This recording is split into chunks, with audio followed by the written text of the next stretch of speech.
So what really makes teams click? We've all been on teams throughout our lives. Some work, some don't. Some are comprised of the best and they still fail. I've been on teams that is just normal Joes and Janes sitting around the table, and we have achieved great things. So what really determines a good team versus a bad team? Today we're going to talk about the Aristotle project and how Google tried to figure it out. Stick with us. I've got something exciting. Welcome everybody. Welcome everybody. Welcome everybody. Welcome everybody. Welcome everybody. Welcome everybody. I am your host, John Espinosa. I am your host, John Espinosa, to the Leading Leaders podcast. Hey everyone, John here. Welcome to the Leading Leaders podcast, Thanksgiving edition. Happy Thanksgiving to everybody out there that is listening, that is tuning in, that has continued to show support for this podcast, who has subscribed to the Go Be Great community. If you have not clicked on that subscribe button, click on it for me. Only 30% of the listeners out there are subscribed to this channel. What that means, we offer this channel free of charge.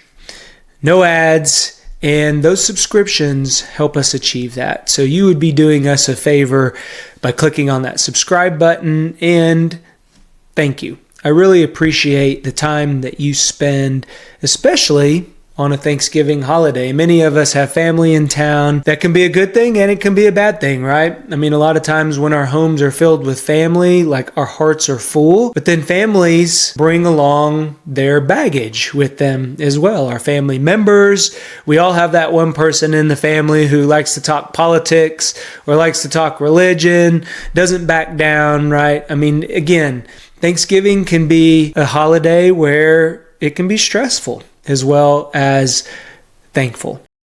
So today we're going to talk about teams and families, our teams. I think one of the fallacies with great teams is we fill them full of the best athletes, the best subject matter experts, the best thinkers, the best business people, and that is enough. What we're going to talk about today in Google, and you're not going to want to miss this because I'm going to have some statistics there at the end about teams and individuals in the work environment and a team environment. But Google did a study, and this was back in 2012, and they called it Project Aristotle. They wanted to dig into why certain teams within their organizations did better than others. Google, as you know, they're great at figuring things out. Algorithms, trends, what makes things work. They're Google. They have the best of the best talent working for them. And so they took it upon themselves to put together this group, this study, and forge ahead with what they called Project Aristotle. And I took some notes, and I wanted to do an article review. I read an article and got some numbers from the Harvard Business Review. And today I took some notes. So I'm going to be going over my notes. I'm going to be going over what I've experienced when it's come to teams. I go in and I help organizations at the team level, both at the executive level, all the way down to the workers that are working. And I've done strategic analysis, organizational psychology, helped improve communication, all of those things that we see as challenges or strengths when it comes to teams in our environment. So today, really I wanted to start out defining a team because it's important for us to understand. And this month we've been talking about teams. It's been our themes, and you all have heard me that I consider my family a team. I consider my work team a team. I consider the boards that I sit on, that's a team. Any group of people that are working towards a common purpose, that are working towards something bigger than themselves, that's a team. So you can see that many things can fit inside that definition. One of the things that Google described, the goal of a team would be to be part of something that people were building together. So again, whether that's monetary, whether that is faith-based, whether that is just happiness. People coming together, unified for a common purpose, building something together, making something that's bigger than each individual within that team, I consider a team. So when we start to dig into really the essence of what Google was doing here, Google is a huge company and they don't have any trouble attracting the best talent. So that really wasn't what they were worried about. But what they noticed is some teams performed well and they weren't expected to perform that well. And some teams that were expected to perform well didn't perform as well as they thought they were going to. And they were like, there's something going on here. And Google being Google, they asked the question. They launched this project that they named Aristotle. Some of the barriers that they first identified was in a team environment. Think back for just a second here to a maybe dysfunctional or bad team that you've been a part of, or a family that, atmosphere, maybe a relationship, personal relationship that you've been a part of. What are some of the barriers to preventing that relationship, that team, to be the best it can be? 3 things they identified. The first one, having to prove yourself. Have you ever been in an environment where you're constantly having to prove yourself? Either your self-worth, your work, your opinion. People that constantly have to prove themselves, they get into that competition. It's not about collaboration, it's about competition. So that was one barrier that they identified between really successful teams, is that if everyone's proving themselves, there is no collaboration. They're all competing against each other. The second one was jockeying for leadership position. Have you ever been on a team when you got somebody talking and then somebody else chimes in? Or they interrupt each other and they don't apologize.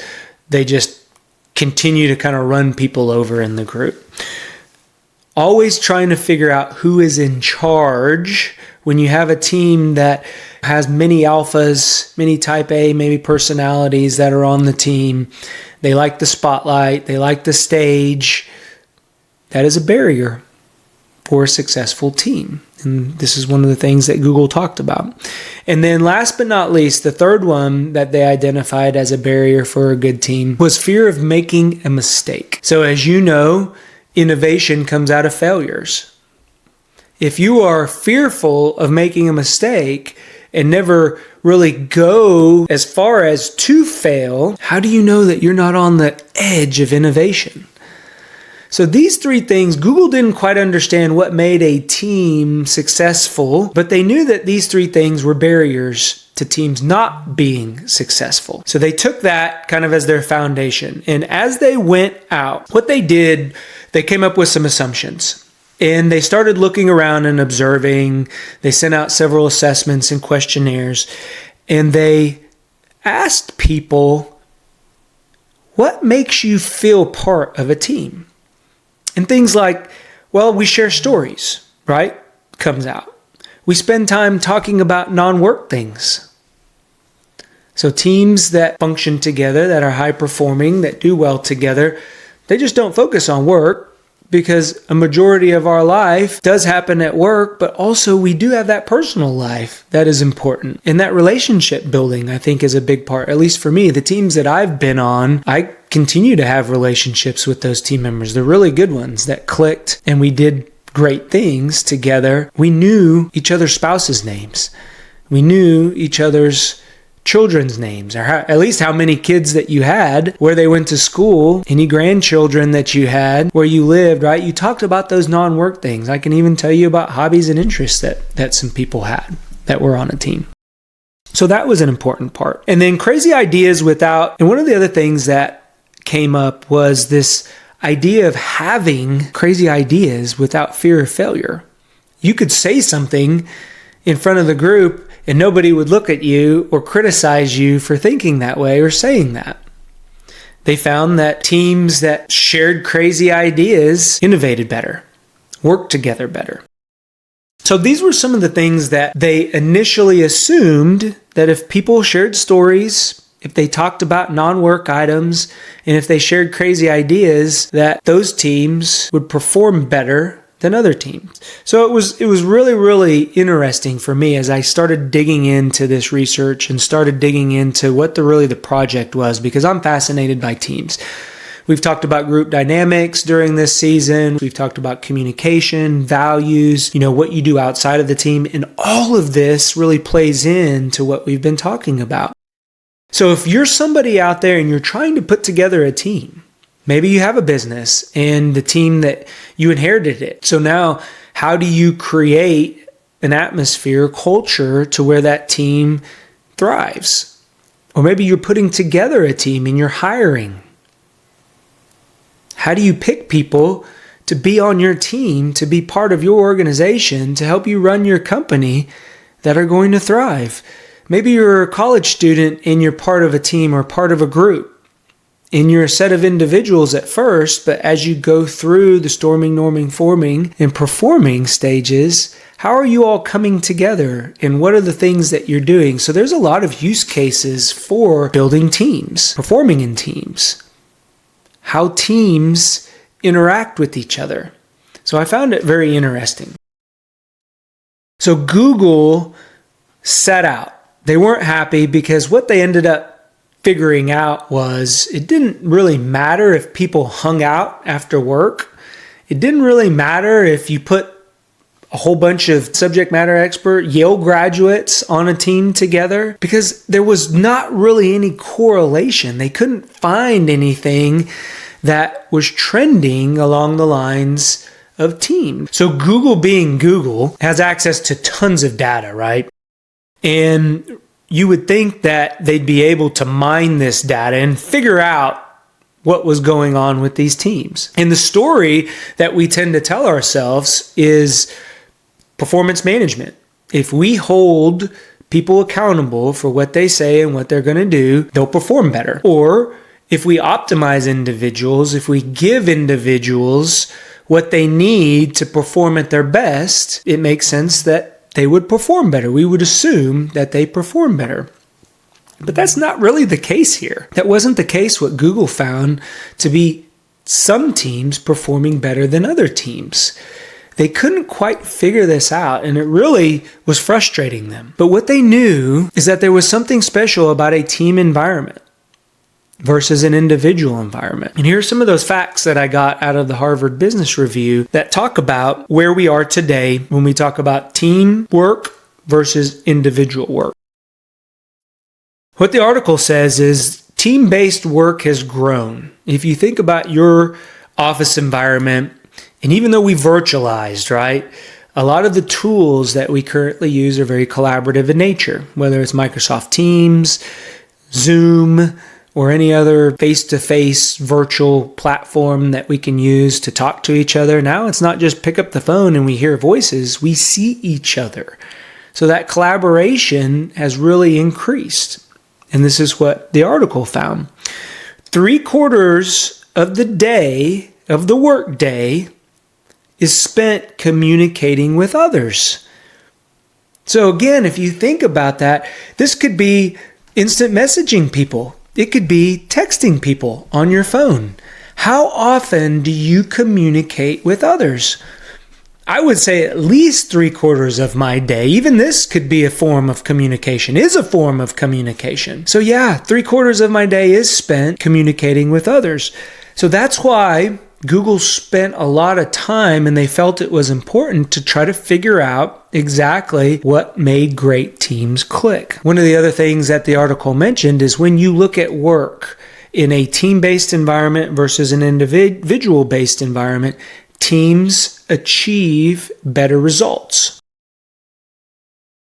And you can kind of say, okay, yeah, I see that. A good team, you have diversity of thought. 2 minds is always better than 1, right? All those things, all those cliches that we've always heard. Here's something else that I found interesting when you look at a team-based environment versus an individual-based environment is that people on a team have higher job satisfaction than people who work individually. So again, going back to what, our assumptions were is that you talk about non-work stuff. So you have somebody that you just don't talk about work, but you also can talk about non-work. You become friends. You become colleagues.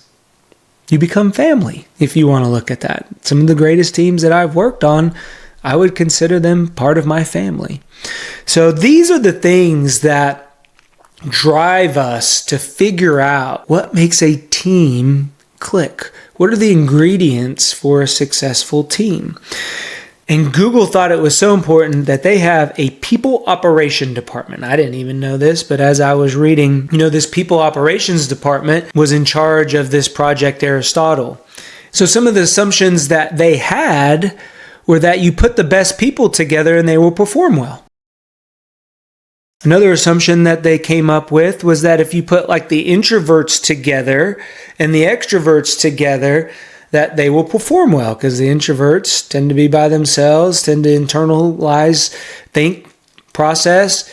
Extroverts, they're the ones that are all going to be about the energy, right? And then friends away from work. So if people hang out after work, it was just natural for them to be a better teammate. But none of that was the case, because they couldn't find, again, any correlation between teams that were performing well within the organization and teams that weren't. So here's what they looked at. Here's what they finally sat down after many, many months, many assessments, combing through the data, and they said, okay, why are some teams stumbling and some teams soaring? So they took 180 teams. They looked at 180 teams and they broke it down into socialization habits. So how are they socializing? How are the teams being rewarded? Rewards are a big part of incentivizing people, motivating people. Hobbies. Did the teams have the same hobbies? Did they have different hobbies? Educational backgrounds. Were they similar? Were they all engineers? Were they all science? Outgoing versus shy. So this goes back to the introverts and extroverts. And they continued to look at those particular things, and guess what they found out? There still weren't any patterns. This is Google. I mean, it was just crazy as I was reading this article. You thought that you would get to the end and they would say, okay, this is it. And then plot twist, that still didn't yield any results. And what they really landed on was the who part of the equation. It didn't matter when it came to teams, which mind blown, right? That was just, what are you talking about? The who didn't matter. My whole life, it's always been who you have on your team judges how successful you are, right?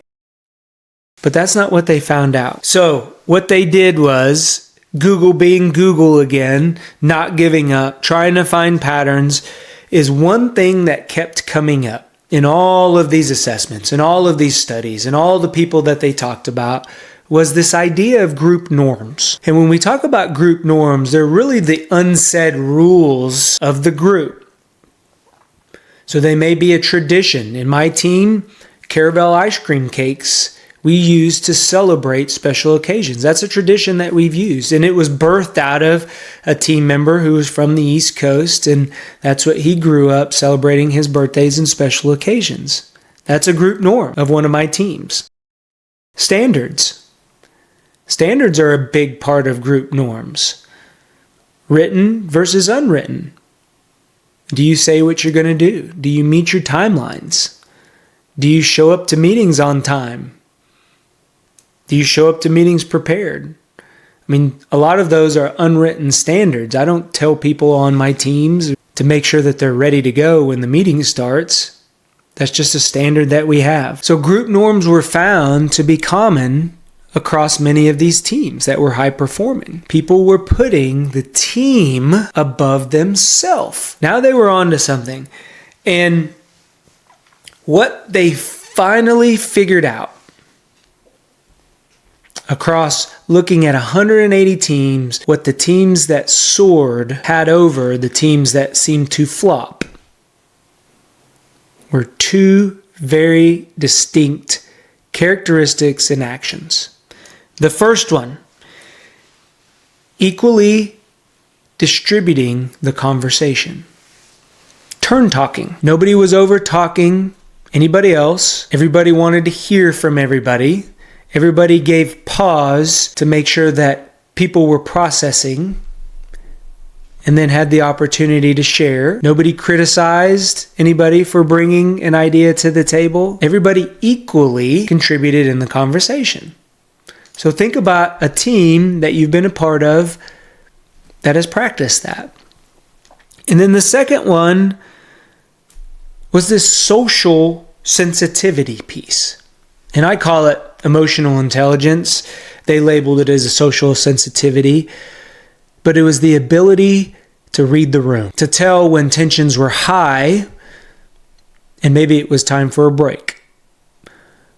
Or to recognize when the juices were flowing, you were brainstorming, you were in a process flow activity, whatever that was, and you needed to keep going. Or the ability for someone on the team to recognize when another person on the team isn't fully participating and something might be going on. So to take a pause or to ask them on break, hey, is everything okay? So those two things, equal distribution of the conversation and ability to read the room, emotional intelligence. Out of 180 teams, they finally figured out that the teams that were high performing didn't matter who, it mattered what. And it all boils down to psychological safety. It's amazing when I think about the teams that I've been a part of. And I've been a part of some great teams. Some have had a whole lot of expertise, a whole lot of experience on it, and they haven't performed as well as I thought they would. And vice versa, I've had some very novice teams, new teams even, that have come together recently. And man, it just seemed to click. Everything seemed to go well, idea sharing, everybody divvied up the tasks accordingly. Everybody got the job done, and it really seemed easy. And I'm sure you can think of a time as well where it just seemed to work out. Things just seemed to flow easier. It was easy to have a conversation. It was easy to be in a text thread, and you ask something or you ask for permission, and it wasn't even like a second guess. I trust you. You got it. If you said you're going to do it, I trust that you will do it. That feeling is great. That's great to be a part of a team as we're building something bigger than ourselves, that we can all sit around the table, that we can all have a conversation, that we can all be thankful for today to be a part of, because we value each other. We allow others to share their thoughts and feelings without judgment. And in the end, we're working towards that bigger goal than just ourselves. Because it's important for us to all work together in order to ensure we're helping others get to where they're going, which just happens to be our mantra here on the Go Be Great community. So again, thank you. I'm very thankful for everybody out there that has taken the time to listen, spend this time with your families, appreciate what you have, be present, go be great. We'll talk to everyone later. Happy Thanksgiving, everybody. Bye-bye. If you like what you're hearing, do us a favor, click on that subscribe button, give us a thumbs up, or leave a comment. That lets us know that what we are putting out benefits you. If you want additional information or resources or learn how to work with me, head on over to thejohnespinosa.com, because when we become better versions of ourselves, it helps us get others to where they're going. Go be great.